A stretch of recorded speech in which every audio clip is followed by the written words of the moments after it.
The first I heard about Florence was when it started forming out in the Atlantic. It ended up being a monster storm, 500 miles approximately, which is somewhat unprecedented, at least for the area here. And boy, did it hit us.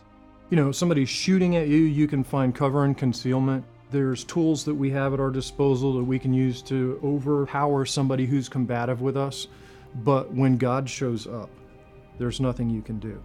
We lost power everywhere. We had officers were trapped in cars out there, and the flooding was almost instantaneous. There was so much rain so quickly. We had tornadoes touching down. All the major connection points into the city were flooded.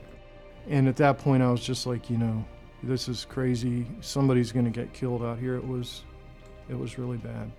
You always want to plan for contingencies. You always plan for the worst, hope for the best. We worked with our cell phone carriers to hopefully have a cell phone that would work during and after the event. That didn't occur. We lost cell phone communication.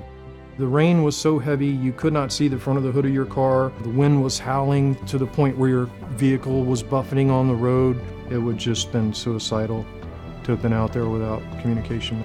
We made sure that we reserved 2 Viper channels from the state. And so we wanted to make sure that we had that capacity to communicate with all of the first responders in the region.